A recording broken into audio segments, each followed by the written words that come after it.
السلام علیکم ورحمۃ اللہ وبرکاتہ۔ الحمد للہ رب العالمین، تمام تعریفیں اس اللہ کے لیے جس نے تمام جہانوں کو پیدا کیا ہے۔ میرے بھائیوں، ہر وقت، ہر لمحہ، ہر گھڑی ہمیں اپنے مالک اللہ کا شکر ادا کرنا چاہیے، اللہ کی نعمتوں کا شکر ادا کیا کریں۔ میں آج آپ کے سامنے انتہائی قیمتی بات لے کر حاضر ہوا۔ میں آپ کو انتہائی قیمتی بات بتانا چاہتا ہوں۔ ویڈیو کو پورا دیکھیے، آپ سنیے اس بات کو۔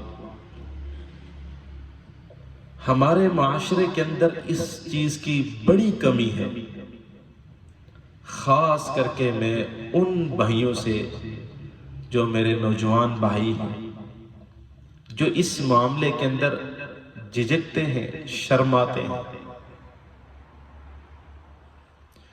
کہ بچے کے پیدائش کے وقت بچے کے کان میں اذان دیں یا نہ دیں۔ محترم میرے بھائیوں، میرے دوستوں، ہم تو آقا علیہ السلام کے امتی ہیں۔ اسلام کا حکم ہے، اسلام کا حکم ہے کہ بچے کی پیدائش کے فوراً بعد جب اسے صاف ستھرا کر دیا جائے تو سب سے پہلی آواز اس کے کان میں اللہ اکبر، اللہ اکبر، اللہ سب سے بڑا ہے، اللہ سب سے بڑا ہے۔ اس کے دائیں کان میں اذان دی جائے، دائیں کان میں اذان دی جائے اور بائیں کان میں اقامت بولی جائے۔ بحیثیت باپ، ارے کتنا خوش قسمت باپ ہے کہ جس کے گھر میں اللہ نے بیٹی جیسی رحمت دی ہے، بیٹے سے نوازا ہے، اور وہ باپ بن رہے ہیں، لیکن ہم اپنے ہی بچے کے کان میں اذان دیتے ہوئے شرماتے ہیں، جھجکتے ہیں، ڈرتے ہیں کہ بھول جائیں گے۔ ارے بھائی، یہ ہمارے معاشرے میں اس چیز کی بڑی کمی ہے۔ پیدائش کے وقت یقین کریں، آپ اس چیز کو سرچ میں آپ لے کر آئیں کہ جس بھی ہاسپٹل میں اگر بچے کی پیدائش ہوتی ہے تو اکثریت ہے تو ایسا ہوتا ہے کہ دیکھیے جی باہر کوئی مولوی صاحب یا کوئی قاری صاحب کھڑے ہوں یا کوئی ایسا معذب شخص ہو جسے اذان دینا آتی ہو، اور بہت سارے میرے بھائی، میرے پیارے ایسے ہیں جنہیں اس عمل کا پتہ ہی نہیں ہے کہ بچے کے کان میں اذان کیسے دیتے ہیں۔ میں کراچی میں تھا، میرے بیٹے محمد بلال کی جب پیدائش ہوئی تو دوسرے روم میں کسی اور بچے کی پیدائش ہوئی، تو میں ہاسپٹل کے باہر کھڑا تھا، رات 2 بجے کا وقت تھا، تو میرے ارد گرد 10 سے 15 بندے گھوم رہے ہیں۔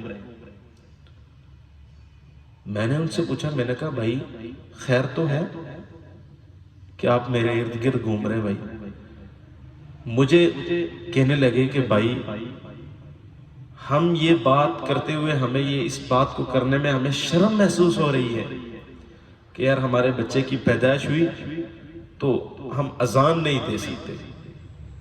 10 سے 15 بندے، اور ان میں سے کوئی بھی ایسا شخص نہیں ہے جو بچے کے کان میں اذان دے سکے۔ تو میں اپنے نوجوان بھائیوں سے کہ دیکھیں اللہ نے ہمیں باپ بنایا تو اس چیز کو ہمیں سیکھنا چاہیے نا، کوئی مشکل نہیں ہے۔ دائیں کان میں اذان دے، بائیں کان میں اقامت کہہ دے۔ اذان جو عام ہم جو ہے اذان دیتے ہیں مساجد کے اندر، اور اقامت وہ کہ جو ہم امام کے پیچھے پڑھتے ہیں، اس میں شرمانے والی بات نہیں ہونی چاہیے۔ تو میں اپنے نوجوان بھائیوں سے گزارش کروں گا کہ ہم اس چیز کو سیکھیں. سنت ہے اذان دینا، اذان دینا سنت ہے. ارے بھائی اس سنت کو ہم بحیثیت باپ خود پورا کریں. امید ہے کہ آپ اس چیز پہ عمل کریں گے. اللہ ہمیں عمل کرنے کی توفیق عطا فرمائے. وآخر دعوانا ان الحمد للہ رب العالمین.